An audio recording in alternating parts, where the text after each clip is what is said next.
ദൈവ തിരുനാമത്തിന് വീണ്ടും മഹത്വം. ഇവിടെ എബ്രായ ലേഖനം 6-ാം അധ്യായത്തിൽ പറയപ്പെടുന്ന വേദഭാഗത്തിന്റെ ഒരു സമഗ്രമായ വിശദീകരണമാണ് ഞാൻ ഈ ദിവസങ്ങളായി പറഞ്ഞുകൊണ്ടിരിക്കുന്നത്. ഇതിന്റെ ഓരോ ഭാഗവും പറയുമ്പോഴും ചില സഹോദരന്മാരെ ഞാൻ വചന വിരുദ്ധത പ്രഖ്യാപിക്കുന്നു, പഠിപ്പിക്കുന്നു, അതിന്റെ വ്യാഖ്യാനം ശരിയല്ല എന്നൊക്കെയുള്ള അഭിപ്രായ പ്രകടനങ്ങൾ പറയുന്നുണ്ട്. എന്നാൽ അങ്ങനെയുള്ള അഭിപ്രായങ്ങൾ പറയുന്ന സഹോദരന്മാരോട് എന്താണ് ഞാൻ പറയുന്ന വചനവിരുദ്ധത, നിങ്ങൾക്കത് ഒന്ന് വിശദമാക്കി തരാമോ എന്ന് ഞാൻ ചോദിച്ചാറ് ആ വിഷയത്തെക്കുറിച്ച് ഒരക്ഷരം പോലും അവർ മിണ്ടുന്നില്ല എന്നുള്ളത് വളരെ ശ്രദ്ധേയമായ ഒരു കാര്യമാണ്. ഇവിടെ വചനവിരുദ്ധത എന്ത് എന്ന് ചൂണ്ടിക്കാണിക്കാൻ കഴിയാതെ ഞാൻ എഴുതുന്ന കാര്യങ്ങൾ തെറ്റാണ് തെറ്റാണ് എന്ന് ആവർത്തിച്ച് പറഞ്ഞുകൊണ്ടിരിക്കുന്നതുകൊണ്ട് സിസ്റ്റമാറ്റിക്കായിട്ട് ഈ 6-ാം അധ്യായത്തിന്റെ 1 മുതൽ 6 വരെയുള്ള വാക്യങ്ങളുടെ പഠനം വരും ദിവസങ്ങളിൽ അനിവാര്യമായും ഞാൻ അവതരിപ്പിക്കുവാൻ കർത്താവിൽ നിർബന്ധിതനായി തീർന്നിരിക്കുന്നു. ആദ്യമായി ഞാൻ ആ വാക്യം ഒന്ന് വായിച്ച് കേൾപ്പിക്കാം. 4 മുതലുള്ള വാക്യങ്ങളാണ്, 6-ാം അധ്യായത്തിന്റെ 4 മുതലുള്ള വാക്യങ്ങളാണ് നമ്മളിപ്പോൾ പഠനത്തിന് വിധേയമാക്കുവാൻ പോകുന്നത്. അവിടെ ഇങ്ങനെ വായിക്കുന്നു: ഒരിക്കൽ പ്രകാശനം ലഭിച്ചിട്ട് സ്വർഗീയ ദാനം ആസ്വദിക്കുകയും പരിശുദ്ധാത്മാവിനെ പ്രാപിക്കുകയും ദൈവത്തിന്റെ നല്ല വചനവും വരുവാനുള്ള ലോകത്തിന്റെ ശക്തിയും ആസ്വദിക്കുകയും ചെയ്തവർ പിന്മാറിപ്പോയാൽ തങ്ങൾക്ക് തന്നെ ദൈവപുത്രനെ വീണ്ടും ക്രൂശിക്കുന്നവരും അവന് ലോകാപവാദം വരുത്തുന്നവരും ആകൊണ്ട് അവരെ പിന്നെയും മാനസാന്തരത്തിലേക്ക് ഒതുക്കുവാൻ കഴിവുള്ളതല്ല. പലപ്പോഴും പെയ്ത മഴ കുടിച്ചിട്ട് ഭൂമി കൃഷി ചെയ്യുന്നവർക്ക് ഹിതമായ സസ്യാദികളെ വിളയിക്കുന്നു എങ്കിൽ ദൈവത്തിന്റെ അനുഗ്രഹം പ്രാപിക്കുന്നു. മുള്ളും ഞെരിഞ്ഞയിലും മുളപ്പിച്ചാലോ അത് കൊള്ളതാത്തും ശാപത്തിന് അടുത്തതുമാകുന്നു, ചുട്ടുകളക അത്രേ അതിന്റെ അവസാനം. ഈ വാക്യാംശത്തെ കോണ്ടെക്സ്റ്റ് കൊണ്ട് വ്യാഖ്യാനിക്കാനാണ് ഞാനിപ്പോൾ ആഗ്രഹിക്കുന്നത്. കോണ്ടെക്സ്റ്റ് എന്ന് പറയുമ്പോൾ വേദപുസ്തകത്തിലെ ഏത് വേദഭാഗവും അതിന്റെ പശ്ചാത്തല അടിസ്ഥാനത്തിൽ വേണം നമ്മൾ വായിക്കുകയും പഠിക്കുകയും ചെയ്യുവാൻ. എബ്രായ വിശ്വാസികളെ അപ്പോസ്തലനായ പൗലോസ് ഇവിടെ പ്രബോധിപ്പിക്കുമ്പോൾ അവർക്ക് ലഭിച്ച 5 വ്യത്യസ്ത ആനുകൂല്യങ്ങളെക്കുറിച്ചാണ് ഇവിടെ പറയുന്നത്. നമ്പർ 1, അവർ പ്രകാശനം ലഭിച്ചവരായിരുന്നു.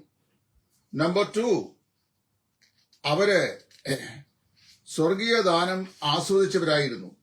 നമ്പർ 3, അവർ പരിശുദ്ധാത്മാവിനെ പ്രാപിച്ചവരായിരുന്നു. നമ്പർ 4, ഈ ദൈവത്തിന്റെ വചനത്തിന്റെ നന്മ അവരെ രുചിച്ചറിഞ്ഞവരായിരുന്നു. നമ്പർ 5, വരുവാൻ ലോകത്തിന്റെ ശക്തിയെ ആസ്വദിച്ചവർ ആയിരുന്നു. ഇങ്ങനെ 5 വ്യത്യസ്തമായിരുന്ന ആനുകൂല്യങ്ങൾ ഇവരെക്കുറിച്ച് അപ്പോസ്തലനായ പൗലോസ് പറയുന്നു. ഈ 5 ആനുകൂല്യങ്ങളും ഞാൻ പരിമിതമായ മിനിറ്റുകൾക്കുള്ളിൽ ക്രമീകൃതമായി നിങ്ങളുടെ വിചിന്തനത്തിനായി വയ്ക്കുകയാണ്. നിങ്ങൾക്ക് അത് ഗ്രഹിക്കാനുള്ള പ്രകാശം ലഭിക്കുമെങ്കിൽ ലഭിക്കട്ടെ. ഈ വിഷയം ഞാൻ പറയുമ്പോൾ രക്ഷാനഷ്ടത്തോട് ബന്ധപ്പെട്ട വിഷയം അല്ല ഇതെന്നുള്ളത് കോണ്ടെക്സ്റ്റിൽ ഞാൻ പറയുവാൻ ആഗ്രഹിക്കുന്നു. ആദ്യമായി ഈ പ്രകാശം ലഭിച്ചവർ എന്നുള്ള വാക്കാണ് ഞാൻ പറയാൻ ആഗ്രഹിക്കുന്നത്. അതായത് ദേ ഹാഡ് ബീൻ എൻലൈറ്റൻഡ്. 6-ാം അധ്യായത്തിന്റെ 4-ാം വാക്യം, ഒരിക്കൽ പ്രകാശനം ലഭിച്ചിട്ട്. ദീസ് പീപ്പിൾ, അതായത് പൗലോസിലൂടെ അഡ്രസ് ചെയ്യുന്ന ഈ എബ്രായ സഭയിൽപ്പെട്ട അല്ലെങ്കിൽ എബ്രായ ലേഖനത്തിന്റെ വായനക്കാരിൽ ഇവിടെ പറയപ്പെടുന്ന ഈ വിഷയം, ഇത് എന്റെ വാത്സല്യ സഹോദരന്മാരായ ജോബി ടി അലക്സ്, അൻസൻ മാരാമൺ, സജി മണിയാറ്റ് തുടങ്ങിയ ആളുകളുടെ പ്രത്യേകമായ വിചിന്തനത്തിന് വേണ്ടി ഞാൻ പറയുന്നത്. ഞാൻ ഈ പറയുന്ന കാര്യങ്ങൾ നിങ്ങൾക്ക് വ്യക്തമായി നിങ്ങൾക്ക് ഇതിനെ വചനം കൊണ്ട് തെളിയിക്കാമെങ്കിൽ തെളിയിക്കാൻ സ്വാഗതമുണ്ട്. വെറുതെ അതും ഇതും പറഞ്ഞിട്ടൊരു കാര്യമില്ല, ശ്രദ്ധിക്കുക. 1, they had been people who were enlightened. അവർ പ്രകാശനം ലഭിച്ച ആളുകൾ ആയിരുന്നു. ആര്? പൗലോസ് ആർക്ക് ഇത് അഡ്രസ് ചെയ്യുന്നുവോ ആ ആളുകൾ പ്രകാശം ലഭിച്ച ആളുകളായിരുന്നു. അപ്പൊ ഈ 5 ആനുകൂല്യങ്ങൾ ഈ യഹൂദ ജനതയ്ക്ക് ദൈവം പൊതുവെ നൽകിയ ആനുകൂല്യങ്ങളാണ്. 5 great advantages which are summarized in these verses. അപ്പൊ ഇവിടെ പറയുമ്പോൾ ഈ വേദഭാഗത്ത്, അതായത് ഇവിടെ പൗലൂസ് പറയുന്ന ഈ 4 മുതൽ 6 വരെയുള്ള വാക്യങ്ങളിൽ രക്ഷയെ സംബന്ധിച്ച് കമ്മ എന്നൊരക്ഷരം വേണ്ടിയിട്ടില്ല. അത് പ്രത്യേകം മനസ്സിലാക്കുക. ഇവിടെ നീതീകരണം, വിശുദ്ധീകരണം, വീണ്ടും ജനനം, പുതുജന്മം ഇത്യാദി യാതൊരു കാര്യങ്ങളെക്കുറിച്ചും അപ്പോസ്തലൻ ഒരു വാക്കുപോലും ഈ പാസേജിൽ സംസാരിക്കുന്നില്ല.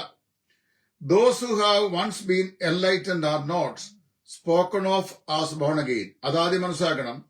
ഒരിക്കൽ പ്രകാശനം ലഭിച്ചവർ വീണ്ടും ജനിച്ചവരാണെന്ന് ഇവിടെ യാതൊരു പ്രകാരത്തിലും പറഞ്ഞിട്ടില്ല. അത് നിങ്ങൾ പ്രത്യേകം മനസ്സിലാക്കുക. അപ്പൊ വീണ്ടും ജനിച്ചവരാണെന്ന് അവിടെ എടുത്തു പറയുന്നെങ്കിൽ ഇവരുടെ രക്ഷ നഷ്ടപ്പെട്ടു എന്ന് തന്നെ നമുക്ക് പറയാൻ സാധിക്കും. അതുകൊണ്ട് ഈ പാസേജിൽ there is no mention of justification, sanctification, new birth or regeneration or glorification is spoken about. ഈ കാര്യങ്ങളൊന്നും അവിടെ പറഞ്ഞിട്ടില്ല. ഇനി ശ്രദ്ധിക്കുക. അവരെ ഈ വീണ്ടും ജനിച്ചതായിട്ടോ അല്ലെങ്കിൽ വിശുദ്ധീകരിക്കപ്പെട്ടതായിട്ടോ അവർ നീതീകരിക്കപ്പെട്ടതായിട്ടോ യാതൊരു വിധമായ പുതിയ നിയമത്തിലെ രക്ഷയോടനുബന്ധമായ പ്രയോഗങ്ങളും ഈ പാസയിൽ പറഞ്ഞിട്ടില്ല. അതായത് നീതീകരണം, വിശുദ്ധീകരണം, പിന്നെ അതുപോലെ വീണ്ടും ജനനം ഇത്യാദി വിഷയങ്ങളൊന്നും ഈ ഭാഗത്ത് പറഞ്ഞിട്ടില്ല. അപ്പൊ അത് പറഞ്ഞിട്ടില്ലാത്തതുകൊണ്ട് ഇവിടെ പ്രത്യേകം ശ്രദ്ധിക്കേണ്ടത് പുതിയ നിയമത്തിൽ രക്ഷയോട് ബന്ധപ്പെട്ട് ഉപയോഗിക്കുന്ന ടെർമിനോളജികളിലൊന്നും ഈ ഭാഗം പറഞ്ഞില്ലാത്തതുകൊണ്ട് വളരെ വ്യക്തമായി ഇതിവിടെ പ്രകാശം ലഭിച്ചവരാരാണെന്ന് പൗലൂസ് തന്നെ വ്യക്തമാക്കുകയാണ്. ആരാണ് ഇവർ നമുക്ക് പ്രത്യേകം നോക്കാം.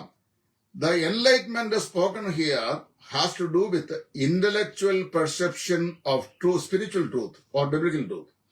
വേദപുസ്തകപരമായ ബൈബിളികമായ സത്യങ്ങൾ ബൗദ്ധിക മണ്ഡലത്തിൽ പ്രകാശിപ്പിക്കപ്പെട്ടവരായിരുന്നു ഇവർ. ശ്രീപുത്രനും അത് ലഭിച്ചല്ലേ എൻലൈറ്റ്മെന്റ്, ബൈബിളിലെ അല്ല, പ്രകാശം ലഭിച്ചവനാണ്. അങ്ങനെ അത് പ്രകാശം ലഭിച്ചാണ് പഞ്ചശിലകൾ എഴുതി വെച്ചത്. അപ്പൊ ഈ പ്രകാശനം എന്ന് പറയുന്നത് ഇപ്പൊ താത്വിക വങ്കാചാര്യന്മാരായ ആളുകൾ, അരിസ്റ്റോട്ടില്, സോക്രൈറ്റ്സ്, പ്ലിനി, പ്ലേറ്റോ, ഇന്ത്യയിലെ ബാദരായണൻ, അങ്ങനെ തുടങ്ങിയ എത്രയോ ആളുകൾ, ഫിലോ, ഇവരൊക്കെ അവരുടെ ബൗദ്ധിക മണ്ഡലം ചിന്തകൾ കൊണ്ട് പ്രകാശിപ്പിക്കപ്പെട്ട ആളുകളാണ്. അപ്പൊ ഇവിടെ പറയപ്പെടുന്ന enlightenment spoken here in this particular passage has nothing to do with spiritual regeneration or spiritual justification or reconciliation to God. Rather, it is an intellectual perception of biblical or spiritual truth. ആത്മികമോ ബൈബിളികവുമായ സത്യങ്ങളെ സംബന്ധിച്ചുള്ള ബൗദ്ധിക മണ്ഡലത്തിലെ പ്രകാശനമാണ്. സെപ്റ്റിയന്റെ ഗ്രീക്കിൽ ഇതിന് ഉപയോഗിച്ചിരുന്ന വാക്ക് ഫോർട്ടീസോ എന്ന Greek വാക്കാണ്. ഫോർട്ടീസോ എന്ന ഗ്രീക്ക് വാക്ക് നിരവധി പ്രാവശ്യം പുതിയ നിയമത്തിൽ പ്രകാശനം എന്നതിനു വേണ്ടി ഉപയോഗിച്ചിട്ടുണ്ട്. To give light by knowledge or teaching, അതായത് അറിവ് പകർന്നു കൊടുക്കുന്നത് കൊണ്ടോ ഉപദേശം കൊണ്ടോ അല്ലെങ്കിൽ പഠിപ്പിക്കലുകൾ കൊണ്ടോ എന്ത് ചെയ്യുക, പ്രകാശം നൽകുക എന്നാണ്. ലൈറ്റഡ് ടു ലൈറ്റൻ എന്നൊരു പദപ്രയോഗം ഉണ്ടല്ലോ, അതായത് പ്രകാശിപ്പിക്കപ്പെടുവാൻ വേണ്ടി പ്രകാശിപ്പിക്കപ്പെട്ടവർ. അപ്പൊ ഇവിടെ ഫോർട്ടീസോ എന്ന വാക്ക് നിരവധി ഭാഷ ഉപയോഗിച്ചുകൊണ്ടാണ്. അതിന്റെ ശരിയായ അർത്ഥം എന്താണ്? Something instructed or informed. അതായത് യാതൊരു വിഷയത്തെ സംബന്ധിച്ചുള്ള പ്രകാശനം അല്ലെങ്കിൽ അറിവ് അത് പകർന്നു കൊടുക്കുന്നതിനെയാണ് വാസ്തവത്തിൽ ഫോർട്ടീസോ എന്ന വാക്ക് നെസസറിലി ഉപയോഗിച്ചുള്ളത്. ഉദാഹരണം ഞാൻ പറയാൻ പോകുന്നത് നിങ്ങൾ ചിന്തിക്കുക. അപ്പൊ ഇവിടെ ഈ ഫോർട്ടീസോ അല്ലെങ്കിൽ പ്രകാശനം എന്നതിനെ ലഭിച്ചു എന്നത് ഭാഗത്ത് അവരേതെങ്കിലും നിലയിൽ അതിനെ അക്സെപ്റ്റ് ചെയ്തതായി, അതായത് വിശ്വസിച്ചതായി, അംഗീകരിച്ചതായി അവിടെ രേഖപ്പെടുത്തിയിട്ടില്ല. ഈ ടെക്സ്റ്റിന്റെ ഭാഗം ഞാൻ പറഞ്ഞു, വേറെ ഏത് ഭാഗം കൊണ്ടെന്ന് വെച്ചാലും ശരിയാവുകയില്ല. നമ്മുടെ കർത്താവായ യേശു ക്രിസ്തു ഗലീലയുടെ പ്രവിശ്യയിൽ ശുശ്രൂഷ ചെയ്യുന്ന സമയം, കർത്താവായ യേശു ക്രിസ്തു ഗലീലയുടെ പ്രവിശ്യയിൽ, കർത്താവിന്റെ ശുശ്രൂഷ 3 പ്രതലങ്ങളായിരുന്നു: ഗലീലിയ, യഹൂദ്യ, ശമരിയ. അപ്പൊ ഗലീലയിൽ താൻ ശുശ്രൂഷിക്കുന്ന കാലത്ത് കർത്താവായ യേശു ക്രിസ്തു യെശയ്യാവ് 9:1-2 വാക്യങ്ങൾ വായിച്ചു. ആ വാക്യം വായിച്ചിട്ട് കർത്താവോട് പറഞ്ഞ വാക്ക് നമ്മൾ സുവിശേഷങ്ങൾ രേഖപ്പെടുത്തിയിട്ടുണ്ട്. ആ യെശയ്യാവ് പറഞ്ഞിരിക്കുന്ന വാചകം ഏതാ ഞാൻ വായിച്ചു കേൾപ്പിക്കാം. യെശയ്യാവ് 9:1-2 വാക്യങ്ങൾ കർത്താവായ യേശു ആ പ്രവചന ഭാഗത്തെ വായിച്ചു. എന്താ വായിച്ചത്? എന്നാൽ കഷ്ടതയിൽ ഇരുന്ന ദേശത്തിന് തിമിരം നിൽക്കുകയില്ല. പണ്ടവൻ സെബുലൂൺ ദേശത്തിനും നഫ്താലി ദേശത്തിനും ഹീനത വരുത്തിയെങ്കിലും പിന്നത്തേതിൽ അവൻ കടൽ വഴിയായി യോർദാനക്കരയുള്ള ജാതികളുടെ മരണത്തിന് മഹത്വം വരുത്തും. ഇരുട്ടിൽ നടന്ന ജനം വലിയൊരു വെളിച്ചം കണ്ടു. അന്ധതമസ്സുള്ള ദേശത്ത് വാർത്തയുടെ മേൽ പ്രകാശം ശോഭിച്ചു. നീ വർദ്ധിപ്പിച്ചില്ലാതെ ജാതിയെ വർദ്ധിപ്പിക്കുന്നു എന്നിങ്ങനെ ഈ വേദഭാഗം വായിച്ചിട്ട് പറഞ്ഞു. ഈ പ്രവചനത്തിന് ഇന്ന് നിവർത്തി വന്നിരിക്കുന്നു. അപ്പോൾ വാസ്തവത്തില് ഇരുട്ടിലേക്ക് നയിക്കുന്ന, അതാണ് മത്തായി 3-ാം അധ്യായത്തിന്റെ 33 വാക്യങ്ങൾ. അവിടെ സെബുലൂൺ ദേശവും നഫ്താലി ദേശവും ജാതികളുടെ ഗലീലയും യോർദാൻ അക്കരെയുള്ള നാടും ഇങ്ങനെ ഇരുളുന്ന ജനം വലിയൊരു വെളിച്ചം കണ്ടു എന്ന് പറഞ്ഞു. യെശയ്യാവ് 9:1-2 വാക്യങ്ങളുടെ നിവൃത്തിയാണത്. ആ വാസ്തവത്തില്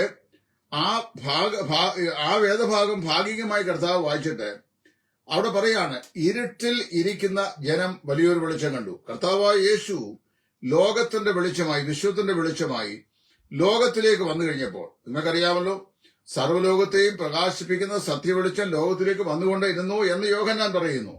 എന്നിട്ട് ആ പറയുന്ന ആ യോഹന്നാൻ തന്നെ യോഹന്നാൻ 1:14 വായിക്കുമ്പോൾ, വചനം ജഡം ധരിച്ച് കൃപയും സത്യവും നിറഞ്ഞവനായി നമ്മുടെ പാർത്തു എന്ന് പറഞ്ഞിട്ട് മത്തായി കർത്താവായ യേശു തന്നെ യോഹന്നാന്റെ സുവിശേഷത്തിൽ പറഞ്ഞു, ഞാൻ ലോകത്തിന്റെ വെളിച്ചമാകുന്നു, എന്നിൽ വിശ്വസിക്കുന്നവൻ ഇരുളിൽ നടക്കാതെ ജീവന്റെ വെളിച്ചം ഉള്ളവരാകും. മർക്കോസ് 4:14 ഇതേ കാര്യം കർത്താവ് പറഞ്ഞു. അതാ ഇരുട്ടിൽ ഇരിക്കുന്ന ജനം വലിയ ഒരു വെളിച്ചം കണ്ടു. അപ്പൊ വാസ്തവത്തിൽ കർത്താവായ യേശു ക്രിസ്തുവിനെ കണ്ട ആളുകൾ എല്ലാവരും, യേശു ക്രിസ്തു ഭൂമിയിൽ തന്റെ ഐഹിക നാളുകളിൽ പരസ്യ ശുശ്രൂഷ കാലത്ത് 3.5 വർഷക്കാലത്തും അടയാളങ്ങൾ, അത്ഭുതങ്ങൾ, വീര്യപ്രവൃത്തികൾ, പ്രസംഗങ്ങൾ, ശുശ്രൂഷകൾ ഇവയുമായി നടന്ന കാലഘട്ടങ്ങളിൽ യേശുവിനെ കണ്ട എല്ലാ ആളുകളും in fact they saw a great light, അവരെല്ലാവരും വലിയ വെളിച്ചം കണ്ടവരായിരുന്നു. എന്നാൽ but not all who saw and heard were saved. ഈ വലിയ വെളിച്ചത്തെ കണ്ട എല്ലാവരും, കേട്ട എല്ലാവരും രക്ഷിക്കപ്പെട്ടില്ല, രക്ഷിക്കപ്പെടാൻ കഴിഞ്ഞില്ല എന്നുള്ള യാഥാർത്ഥ്യം നമ്മൾ മനസ്സിലാക്കണം. അപ്പോൾ വാസ്തവത്തില് seeing God's light and accepting it are not the same. അപ്പൊ ദൈവത്തിന്റെ പ്രകാശത്തെ കാണുന്നതും അതിനെ പ്രാപ്യമാക്കുന്നതും രണ്ട് കാര്യങ്ങളാണ്, രണ്ടും ഒരു കാര്യമല്ല. അപ്പൊ വാസ്തവം എന്ത് ചെയ്യുന്നു? ഗലീലയിലുണ്ടായിരുന്ന ആളുകൾ അവരെല്ലാവരും സുവിശേഷം കേട്ടു, അതായത് സാക്ഷാൽ സുവിശേഷമായി യേശു ക്രിസ്തുവിനെ കണ്ടു. അവര് എന്ത് ചെയ്തു? അവര് ഒരു പരിധി വരെ കർത്താവായ യേശു ക്രിസ്തു ചെയ്ത അടയാളങ്ങളും അത്ഭുതങ്ങളും രോഗശാന്തികളും പിന്നെ വീര്യപ്രവൃത്തികളും മരിച്ചവരെ ഉയർപ്പിക്കുന്നതും പച്ചവെള്ളത്തെ വീഞ്ഞാക്കുന്നതും എല്ലാം കണ്ട ആളുകൾ to some extent they all were enlightened. അവരെല്ലാവരും ഒരു പരിധി വരെ പ്രകാശം പ്രാപിച്ചവരായിരുന്നു, അല്ലെങ്കിൽ പ്രകാശിപ്പിക്കപ്പെട്ടവരായിരുന്നു. സത്യവെളിച്ചമായ യേശു ക്രിസ്തു ഇരുളിലിരിക്കുന്ന ജനത്തിന് വെളിച്ചമായി വന്നവനാണെന്ന് തന്റെ സ്വയം പ്രഖ്യാപനം കൊണ്ടും തന്റെ പ്രവൃത്തി കൊണ്ടും ലോകത്തിന് മുമ്പാകെ വെളിപ്പെടുത്തിയപ്പോൾ ഗലീലയിലുള്ള ആളുകൾ നല്ലൊരു പങ്കാളികളും എന്തായിരുന്നു? അവർ ഈ പ്രകാശം ലഭിച്ചവരായിരുന്നു. അത് മാത്രമല്ല, അങ്ങനെ പ്രകാശം ലഭിച്ച അവര് പ്രകാശം ലഭിച്ചെങ്കിലും അവരിൽ പരിമിതമായ ഒരു സംഖ്യ മാത്രമേ യേശു ക്രിസ്തുവിൽ വിശ്വസിച്ചുള്ളൂ എന്ന് നമ്മൾ വായിക്കുന്നു. അവർക്ക് സ്വാഭാവികമായ അറിവ്, ഫാക്ച്വലായ ഇൻഫോർമേഷൻ ഇതെല്ലാം ഉണ്ടായിരുന്നു. അവർ യേശു ക്രിസ്തുവിനെ കണ്ടു, അവന്റെ വായിൽ നിന്ന് വന്ന മധുരവാക്കുകൾ അവർ കേട്ടു, അവർ ചെയ്ത അടയാളങ്ങൾ അവർ സ്വന്തം കണ്ണുകൊണ്ട് കണ്ടു. അവർക്ക് വാസ്തവത്തില് ദൈവപുത്രനായി മനുഷ്യനായി അവതരിച്ച കർത്താവായ യേശു ക്രിസ്തുവിനെ പ്രഥമത തന്നെ സ്വന്തം കണ്ണുകൊണ്ട് കണ്ട് സ്വന്തം ചെവികൊണ്ട് കേട്ട് വിശ്വസിച്ച് അംഗീകരിക്കാനുള്ള മഹാഭാഗ്യം ദൈവം നൽകുന്നു. അങ്ങനെ അഡ്വാൻറ്റേജ് ദൈവം അവർക്ക് നൽകി. എന്നാല് ആ അഡ്വാൻറ്റേജ് എന്ത് ചെയ്യില്ല? അവരിലെ അനേകരിലും നന്മയ്ക്കായി വ്യാപരിച്ചില്ല, അല്ലെങ്കിൽ അത് ആ പ്രകാശനം അവരുടെ വീണ്ടും ജനത്തിലേക്ക് അവരെ നയിച്ചില്ല. അപ്പൊ വാസ്തവത്തില് the light of the gospel had personally broken in on their darkness. അവരുടെ ഇരുളടഞ്ഞ ജീവിതത്തിൽ ആ വലിയ വെളിച്ചം, സുവിശേഷത്തിന്റെ വെളിച്ചം കർത്താവായ യേശു അറിയിച്ചു, പ്രകാശിപ്പിച്ചു. എങ്കിലും യോഹന്നാൻ 12:35 മുതൽ 36 വാക്യങ്ങൾ, എങ്കിലും ഇതില്ല ആ പ്രകാശത്തിന് അവർ തങ്ങളെ തന്നെ സമർപ്പിച്ച് ഏൽപ്പിച്ചില്ല. അപ്പൊ അവരുടെ ജീവിതത്തില് പിന്നീട് ആ അവസരം ലഭിക്കാതെയുമായി. അത് എന്നാന്ന് ചോദിച്ചു കഴിഞ്ഞാൽ they were sinning against a flood of light. പ്രകാശത്തിന്റെ പ്രളയ പരമ്പരയ്ക്ക് വിരോധമായി അവർ പാപം ചെയ്യുകയായിരുന്നു. അതാണ് കർത്താവും പറഞ്ഞ യോഹന്നാൻ 12 പറയുമ്പോൾ, ഇരുട്ടിൽ നിങ്ങൾ കാണുന്നു എന്ന് പറയുന്നതുകൊണ്ട് തന്നെ ഇപ്പോഴും നിങ്ങൾ ഇരുട്ടിൽ ഇരിക്കുന്നു. നിങ്ങൾ വെളിച്ചത്തെ അംഗീകരിച്ചിട്ടില്ല. നിങ്ങൾ എന്ത് ചെയ്യുന്നു? ഈ ലോകത്തിന്റെ പ്രഭുവിന്റെ മക്കളാണെന്ന് കർത്താവ്, നിങ്ങൾ പിശാച് ഭോഷ്ക് പറയുന്നവനും അതിന്റെ അപ്പനുമാകുന്നു. നിങ്ങൾ പിശാചിന്റെ മക്കൾ എന്നൊക്കെ കർത്താവ് പറയുന്നത് ഈ ഇരുട്ടിലിരിക്കുന്ന ജനത്തെക്കുറിച്ചാണ്. എന്ന് പറഞ്ഞാൽ they had a flood of light available, but they did not accept the light into their heart. ഇനി അടുത്ത ഈ കാര്യം യഹൂദന്മാരെ പരാമർശിച്ചുകൊണ്ട് ഇതേ വിഷയമാണ് എബ്രായലേഖനം 6-ാം അധ്യായത്തിന്റെ 1 മുതൽ 8 വാക്യങ്ങളിൽ അപ്പോസ്തലനായ പൗലോസ് പറയുന്നത്. അവിടെ പറയുന്ന കാര്യം ഞാൻ നിങ്ങളോട് സൂചിപ്പിക്കാം. അതായത് they were enlightened but not saved. ഇവിടെ പറയുന്ന എബ്രായ വിശ്വാസി, ഈ പറയപ്പെടുന്ന വായനക്കാരിൽ ഞാൻ മുമ്പേ സൂചിപ്പിച്ച പോലെ എബ്രായർക്ക് എഴുതിയുകൊണ്ട് അവിടെ എഴുതിക്കുന്ന മുഴുവൻ കാര്യങ്ങളും എബ്രായയിലെ വിശ്വാസികൾക്ക് മാത്രം വേണ്ടി ഉള്ളതെന്ന് വ്യാഖ്യാനിക്കുന്ന അവിടെ പെശക് വരുന്നത്. ഇന്നത്തെ സഭകളിൽ രക്ഷിക്കപ്പെടാതെ സ്നാനപ്പെട്ട സഭാ കൂട്ടായ്മയിൽ ധാരാളം ആളുള്ളതുപോലെ ഈ എബ്രായരുടെ ഇടയിലും എബ്രായ മതവിശ്വാസത്തിൽ നിന്ന് ക്രിസ്ത്യാനിറ്റിയിലേക്ക് കടന്നു വന്ന, എന്നാൽ സാക്ഷാൽ വീണ്ടും ജന്മം സംഭവിക്കാത്ത ധാരാളം ആളുകൾ ഉണ്ടായിരുന്നു. അവ അവരെന്ത് ചെയ്തു?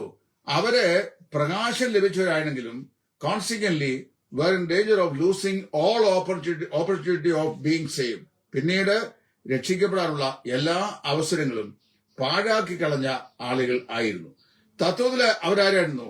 അവര് വിശ്വാസ ത്യാഗികൾ ആയിരുന്നു. അതായത് കർത്താവായ യേശുക്രിസ്തു മാത്രമുള്ള രക്ഷയുടെ മാർഗം ദൈവം തെളിവായി അവർക്ക് പ്രകാശിപ്പിച്ച് നൽകിയിട്ടും വിശ്വാസത്താൽ ആ രക്ഷയെ ഹൃദയത്തിലേക്ക് സ്വീകരിക്കാത്ത ആളുകളായിരുന്നു എന്നാണ് നമുക്ക് മനസ്സിലാക്കുവാൻ സാധിക്കുന്നത്. ഇവിടെ വളരെ വ്യക്തമായി നമ്മൾ പഠിക്കേണ്ട ഒരു വിഷയം, അതായത് ഈ വലിയ വെളിച്ചത്തിന്റെ തീവ്രത ദൈവം കർത്താവായ യേശുക്രിസ്തു കൂടി അവർക്ക് നൽകുകയും ദൈവത്വനായ യേശുക്രിസ്തുവിന്റെ ജീവിതത്തിലും പ്രവൃത്തിയിലും കൂടി ആ കാര്യം കർത്താവ് ബോധ്യപ്പെടുത്തുകയും ചെയ്തിട്ടും അത് വിശ്വാസമായി അവരിൽ പരിണമിച്ചില്ല എന്നുള്ളതുകൊണ്ട് നിങ്ങൾക്ക് കണ്ണ് ഉണ്ടെങ്കിലും നിങ്ങൾ കാണുന്നില്ല എന്ന് പറഞ്ഞത് എത്രയോ ആശ്ചര്യകരമായ ഒരു വിഷയമായിട്ടിരിക്കുന്നു. അപ്പൊ അങ്ങനെയുള്ള ആളുകളെ സംബന്ധിച്ച് തന്നെയാണ്, അതായത് എബ്രായലേഖനം 6-ാം അധ്യായത്തിന്റെ 4 മുതൽ 8 വരെയുള്ള വാക്യങ്ങളിൽ ആരെക്കുറിച്ച് അപ്പോസ്തലൻ പറയുന്നു? ആ കൂട്ടർ അവര് പ്രകാശം ലഭിച്ചവരായിരുന്നു, പക്ഷേ പ്രകാശനം വീണ്ടും ജന്മമായി പരിണമിച്ചില്ല. അവരെക്കുറിച്ച് തന്നെയാണ് പിന്നീട് പത്രോസ് അപ്പോസ്തലനും തന്റെ 2-ാം ലേഖനം 2-ാം അധ്യായത്തിന്റെ 20-ഉം 21-ഉം വാക്യങ്ങൾ പറയുന്നത്. ആ വാക്യം കൂടെ വായിച്ച് കേൾപ്പിച്ചിട്ട് ഇന്നത്തെ ഈ ഷോർട്ട് മെസ്സേജ് ഞാൻ അവസാനിപ്പിക്കാം. തുടർച്ചയായി ഈ 5 പ്രിവിലേജസും എന്തൊക്കെയാണെന്ന് വരും ദിവസങ്ങളിൽ കർത്താവിന് വെച്ച് കഴിഞ്ഞാൽ ഞാൻ പറയുന്നതായിരിക്കും. നിങ്ങൾക്ക് കേൾപ്പാനോ ഗ്രഹിപ്പാനോ ദൈവം കൃപ നൽകട്ടെ എന്ന് പ്രാർത്ഥിക്കുന്നു. 2 പത്രോസ് 2-ന്റെ 20-ഉം 21-ഉം വാക്യങ്ങൾ കർത്താവും രക്ഷിതാവുമായ യേശുക്രിസ്തുവിന്റെ പരിജ്ഞാനത്താൽ ലോകത്തിന്റെ മാലിന്യം വിട്ടോടിയവർ അതിൽ വീണ്ടും കുടുങ്ങി തോറ്റുപോയാൽ അവരുടെ ഒടുവിലത്തെ സ്ഥിതി ആദ്യത്തേതിനേക്കാൾ അധികം വഷളായിപ്പോയി. തങ്ങൾക്ക് ഏൽപ്പിച്ചു കിട്ടിയ വിശുദ്ധ കൽപ്പനയെ നീതിയുടെ വഴി അറിഞ്ഞ ശേഷം വിട്ടുകളതിനേക്കാൾ അതറിയാതിരിക്കുന്നത് അവർക്ക് നന്നായിരുന്നു എന്ന് പറഞ്ഞാൽ ഇവര് നീതിയുടെ വഴി കൈക്കൊണ്ടവരാണെന്ന് പറഞ്ഞിട്ടില്ല, നീതിയുടെ വഴി അറിഞ്ഞവരാണ്. സുവിശേഷം പ്രസംഗിക്കുന്ന എത്രയോ, ബ്രദർ ജോബി തന്നെ പ്രസംഗിക്കുന്ന എത്രയോ വേദികൾ ഞാൻ കേട്ടിട്ടുണ്ട്. അദ്ദേഹത്തിന് നന്നായിട്ട് സുവിശേഷം പ്രസംഗിക്കാൻ അറിയാവുന്ന ആളാണ്. അവൻ നന്നായി സുവിശേഷം പ്രസംഗിച്ച കേട്ടിട്ടും ആ കേട്ട വചനം വിശ്വാസമായി പരിണമിക്കാതെ അതിൽ നിന്ന് പിന്മാറിപ്പോവുക എന്ന് പറഞ്ഞു കഴിഞ്ഞാൽ, അതിൽ നിന്ന് വഴുതി മാറിയാൽ അത് വാസ്തവത്തിൽ എന്താ സംഭവിക്കുന്നത്? വലിയ അപകടത്തിലേക്ക് നയിക്കുന്നു. അതാ പത്രോസും പറയുന്നത്, അത് വലിയ അപകടത്തിലേക്ക് അവരെ നയിക്കുന്നു. അപ്പൊ ഇവിടെ ഈ എബ്രായർ 6-ന്റെ 1 മുതൽ 8 വരെയുള്ള വാക്യങ്ങളിൽ പറയപ്പെടുന്ന ആളുകളും പത്രോസിന്റെ 2-ാം ലേഖനം 2-ന്റെ 20-21 വാക്യങ്ങളിൽ പറയപ്പെടുന്ന ആളുകളും അവിശ്വാസം കൊണ്ട് എന്ത് ചെയ്തു? അവരെ രക്ഷിപ്പാൻ പ്രാപ്തമായി ദൈവം നൽകിയ വെളിച്ചം അവർക്ക് ന്യായവിധിക്ക് ഹേതുവായി തീർന്നു. എന്ന് പറഞ്ഞാൽ നിങ്ങൾക്ക് കാണുന്നു എന്ന് നിങ്ങൾ പറയുന്നു. കർത്താവ് പറഞ്ഞു, പക്ഷെ നിങ്ങൾ ഇരിക്കുന്ന എവിടെയാണ്? ഇരുട്ടിലാണ്. അപ്പൊ വാസ്തവത്തില് നിങ്ങൾക്ക് കണ്ണ് ഇല്ലാതിരുന്നെങ്കിൽ നന്നായിരുന്നു എന്ന് പോലും കർത്താവ് പറയത്തക്ക നിലയിലാണ് വിഷയം വരുന്നത്. അപ്പൊ വാസ്തവത്തില് God gave them a great light, ഒരു വലിയ വെളിച്ചം കർത്താവ് നൽകി, സർവ്വ ലോകത്തെയും പ്രകാശിപ്പിക്കുന്ന സത്യവെളിച്ചം. അതാണ് കർത്താവായ യേശു. ആ സത്യവെളിച്ചം യഹൂദ കമ്മ്യൂണിറ്റിക്ക് മൊത്തമായിട്ട് ദൈവം നൽകി. അവർ സ്വന്തത്തിലേക്ക് വന്നു എന്നാണ് വായിക്കുന്നത്. ആ വാസ്തവത്തില് തന്റെ ശിഷ്യന്മാരെ പറഞ്ഞയക്കുമ്പോഴും യഹൂദ ഗോത്രത്തിലെ കാണാതെ പോയ ആടുകളുടെ അടുക്കിലേക്കല്ലാതെ മറ്റെവിടേക്കും ഞാൻ നിങ്ങളെ അയച്ചിട്ടില്ല എന്ന് പറഞ്ഞു കഴിഞ്ഞാൽ, first foremost important responsibility of the disciples were to propagate the gospel within the geographical boundary of the Jewish nation. അതായത് ഭൂമിശാസ്ത്രപരമായി യഹൂദ ജാതിയുടെ ദേശത്തിന്റെ അകത്ത് സുവിശേഷം പ്രസംഗിക്കാനുള്ളതായിരുന്നു അവരുടെ ആദ്യ ദൗത്യം. അത് കർത്താവ് അവരോട് ചെയ്തു. അങ്ങനെ അവർ ചെയ്തിട്ട് എന്ത് ചെയ്തു? Because of their unbelief the light that was given to save them become a judgement against them. അവർക്ക് രക്ഷയ്ക്കായി നൽകപ്പെട്ട, അവരുടെ നന്മയ്ക്കായി നൽകപ്പെട്ട വെളിച്ചം അവർക്ക് എന്ത് ചെയ്തു? അത് ന്യായവിധിക്ക് ഹേതുവായി തീർന്നു. ഇന്ന് വാസ്തുവിൽ ജോബിയും ഞാനും മറ്റനേക ദൈവദാസന്മാരും പ്രസംഗിക്കുന്ന സുവിശേഷം, ആ സുവിശേഷത്തിന്റെ ആവശ്യകതയും കർത്താവായ യേശു ക്രിസ്തു എന്ന ഏക രക്ഷിതാവിനെ കുറിച്ചുള്ള ബോധ്യതയും മനസ്സിൽ പ്രകാശിപ്പിക്കപ്പെട്ടിട്ടും സുവിശേഷം കൊണ്ട് പ്രകാശിതമായി ലഭിച്ചിട്ടും ഇതാണ് സത്യമെന്ന് കേട്ടിട്ടും മനഃപൂർവ്വമായി അത് അംഗീകരിക്കാതെ പോയാൽ നിശ്ചയമായും അത് അവരുടെ ന്യായവിധിക്ക് കാരണമായി ഭവിക്കുകയുള്ളൂ എന്നാണ് പൗലോസ് അപ്പോസ്തലൻ പറയുന്നത്. ഞാൻ വരുന്ന ദിവസങ്ങളില് കർത്താവിനെ വെച്ച് കഴിഞ്ഞാൽ ഈ 6-ാം അധ്യായത്തിന്റെ 1 മുതൽ 8 വരെയുള്ള വാക്യങ്ങളിലും 10-ാം അധ്യായത്തിന്റെ 26 മുതൽ 29 വാക്യങ്ങളും പറയപ്പെട്ടിരിക്കുന്ന വേദഭാഗങ്ങൾ, in fact those passages are speaking about those who were believers in reality or those who were apostate എന്നുള്ളത് ഞാൻ എടുക്കുന്നതാണ്. നിങ്ങൾക്കുള്ള ന്യായങ്ങൾ ഈ പ്രഥമത കേൾക്കുന്നതിനെ എതിർക്കാതെ ഞങ്ങൾ പഠിച്ചു വെച്ചേക്കുന്ന പ്രകാരം അല്ല ഇദ്ദേഹം പറയുന്നത്, അതുകൊണ്ട് അതിനെ എതിർക്കുന്നു എന്നുള്ള മനോഭാവത്തിൽ നിങ്ങൾ എഴുതിയാൽ യാതൊരു പ്രയോജനം ഉണ്ടാകുകയില്ല. ഈ ടെക്സ്റ്റിന്റെ ബേസ് ചെയ്ത് നിങ്ങൾക്ക് സംശയമുണ്ടെങ്കിൽ ചോദിച്ചാൽ പറയാൻ ഞാൻ തയ്യാറാണ്. യാതൊരു പ്രാകാരത്തിലും ഈ വേദഭാഗം രക്ഷാനഷ്ടത്തെക്കുറിച്ച് അല്ല പറയുന്നതെന്ന് വളരെ വ്യക്തമായി നമുക്ക് മനസ്സിലാക്കുവാൻ സാധിക്കുന്നുണ്ട്. അപ്പൊ വാസ്തവ രക്ഷിക്കപ്പെട്ടവരല്ല ഈ കൂട്ടർ, ഇവിടെ പറയപ്പെടുന്ന കൂട്ടർ രക്ഷിക്കപ്പെട്ടവരല്ല, കേവലം മാനസാന്തരത്തിൽ മാത്രം വന്നവരാണ്. സംഖ്യാപുസ്തകം 24:2 മത്തായി 7:22-23 ഇവരും പറയുന്ന വിധമുള്ള വ്യക്തികൾ. ഏതാ? ഞങ്ങൾ നിന്റെ നാമത്തിൽ ഭൂതങ്ങളെ പുറത്താക്കി, രോഗശാന്തി നൽകി, പുതുഭാഷകൾ സംസാരിച്ചു, പിന്നെ വീര്യപ്രവൃത്തി ചെയ്തു എന്നെല്ലാം പറയുമ്പോൾ ഞാൻ നിങ്ങളെ ഒരു നാളും അറിയുന്നില്ല, അധർമ്മം പ്രവർത്തിക്കുന്നവരെ എന്നെ വിട്ട് പിശാചിനും അവന്റെ ദൂതന്മാർക്കുമായി ഒരുക്കുന്ന നിത്യാഗ്നിയിലേക്ക് പോകുവീൻ എന്ന് ഞാൻ അന്നാളിൽ അവരോട് തീർത്തു പറയും എന്ന് കർത്താവ് പറയുന്ന വിഭാഗത്തിൽപ്പെട്ടവരാണിവർ. വാസ്തവത്തില് ആദിയാലകനും രക്ഷണവിദ്യാക്കാരനും പ്രശ്നക്കാരനുമായിരുന്ന ബിലയാമിന്റെ മേൽ ദൈവാത്മാവ് വന്നിട്ട് അവൻ അത്ഭുതമാർന്ന ദൈവിക പ്രകടനങ്ങൾ ചെയ്തതായി വായിക്കുന്നുണ്ട്. അവൻ ആരായിരുന്നു? അവൻ ആവിഹാരകനായിരുന്നു, ലക്ഷണവിദ്യാക്കാരനായിരുന്നു, പ്രശ്നം വയ്ക്കുന്നവനായിരുന്നു. അവന്റെ മേൽ ദൈവാത്മാവ് വന്നിട്ട് അവൻ അത്ഭുതമാർന്ന ദൈവിക പ്രവചനം പറഞ്ഞു. സംഖ്യ 23:23, യോശുവ 13:22 ചേർന്ന് വായിക്കണം. അത് അവിടെ ആഖാനെ കുറിച്ച്. ഈ വിധമുള്ളവർ യഹോവയ്ക്ക് വെറുപ്പാണെന്ന് ആവർത്തന പുസ്തകം 18:10 പറഞ്ഞിട്ടുണ്ട്. അങ്ങനെയുള്ളവനിലും ആത്മാവ് ആവസിച്ച് പ്രവചിപ്പിച്ചിട്ടുണ്ട്. അതെന്തിനാണ്? ഒരു പൊതു തത്വ നിലയിൽ. മത്തായി 7 രക്ഷിക്കപ്പെടാത്തവർ അത്ഭുതങ്ങൾ ചെയ്തായിട്ടല്ലേ പറയുന്നത്? നിന്റെ നാമത്തിൽ ഞങ്ങൾ പ്രവചിച്ചു, നിന്റെ നാമത്തിൽ ഞങ്ങൾ ഭൂതങ്ങളെ പുറത്താക്കി, നിന്റെ നാമത്തിൽ ഞങ്ങൾ വീര്യപ്രവൃത്തി ചെയ്തു എന്ന് കർത്താവരോട് ആ നാളിൽ പറയുമ്പോൾ ഞാൻ നിങ്ങളെ ഒരു നാളും അറിയുന്നില്ല എന്ന് പറയും. അപ്പൊ ആത്മാവിൽ കൃപകൾ ലഭിച്ച് ഉപയോഗിക്കുന്നവരായിരുന്നവർ, പക്ഷേ അവരെന്ത് ചെയ്തു? അവര് ആ അനുഭവം കർത്താവായ യേശു ക്രിസ്തു അവരിൽ വീണ്ടും ജനിക്കത്തക്ക അനുഭവത്തിലേക്ക് വന്നില്ല. ഇസ്രായേൽ മക്കളും ഇസ്രായേൽ എന്ന് പുറപ്പെട്ടപ്പോൾ ഒരു സമ്മിശ്ര ജാതി ആ ജനതയോട് പുറപ്പെട്ടതുപോലെ എല്ലാ കാലത്തും ദൈവസഭകളിൽ രക്ഷിക്കപ്പെടാത്ത ഒരു ഗണം ആളുകളുണ്ട്. ഈ കാലത്ത് വളരെ കൂടുതലുണ്ട്. അതായത് 80% രക്ഷിക്കപ്പെടാത്തതും 20% രക്ഷിക്കപ്പെട്ടതും ആ 20-18% ജഡീകന്മാരും 2% ആത്മീയരും എന്നാണ് എന്റെ കണക്കൂടല്. ഏതായാലും നമ്മൾ വായിക്കുമ്പോൾ എബ്രായ ക്രിസ്ത്യാനിയുടെ ഇടയിലും രക്ഷിക്കപ്പെടാതെ ചേർന്ന് വന്ന ആളുകൾ ഉണ്ടായിരുന്നു. ഇന്ന് അങ്ങനെയുള്ള പെന്തക്കോസ്റ്റിൽ ദൈവത്തിന്റെ ആത്മാവിനെ കർത്താവ് അവരുടെ മേൽ പകർന്നപ്പോൾ പൊതുവായിട്ടാണ് ആത്മാവിനെ ദൈവം യഹൂദന്മാർക്ക് പ്രത്യക്ഷീഭവിപ്പിച്ചത്. പക്ഷേ ആ പ്രത്യക്ഷീഭവിച്ചെങ്കിലും അത് ആ ആത്മാവിന്റെ വ്യാപാരം വിശ്വാസത്താൽ സ്വീകരിച്ച 3000 പേര് മാത്രമേ അന്ന് രക്ഷിക്കപ്പെടുകയും സഭയോട് ചേർക്കപ്പെടുകയും ചെയ്യുള്ളൂ. അല്ലാതെ യെരുശലേമിലുണ്ടായിരുന്ന മുഴുവൻ യഹൂദന്മാരും ആത്മവ്യാപാരം കൊണ്ട് രക്ഷിക്കപ്പെട്ടില്ല. എന്ന് മാത്രമല്ല, ഇവിടെ പറയപ്പെടുന്ന പ്രയോഗം നാം എന്നല്ല, അവർ എന്നാണ്. ഇംഗ്ലീഷ് വേർഡ് നോക്കുക. അങ്ങനെ വ്യാഖ്യാനിച്ചാലും ഒരു കാര്യം രക്ഷയുടെ നഷ്ടം എന്നുള്ള കാര്യം ഈ ഭാഗത്ത് സ്പർശിക്കുന്നത് ഇല്ല എന്ന് നമുക്ക് എത്രയും വെളിവായി മനസ്സിലാക്കുവാൻ സാധിക്കുന്നു. ഞാൻ ഇവിടെ നിർത്തട്ടെ. ഇതിന്റെ ഈ 5 ആനുകൂല്യങ്ങളും യഹൂദന്മാർക്ക് ലഭിച്ച ഈ 5 ആനുകൂല്യങ്ങളും ക്രമബദ്ധമായി വരുന്ന ദിവസങ്ങളിൽ ഞാൻ പറയാൻ കർത്താവ് അനുവദിച്ചാൽ ആഗ്രഹിക്കുന്നതുകൊണ്ട് ഇവിടെ വീഡിയോ ദീർഘിപ്പിക്കുന്നില്ല. നിങ്ങളുടെ സംശയങ്ങളുണ്ടെങ്കിൽ നിങ്ങൾക്ക് ചോദിക്കാം. ദൈവം നിങ്ങളെ ഇവരെയും സഹായിക്കട്ടെ.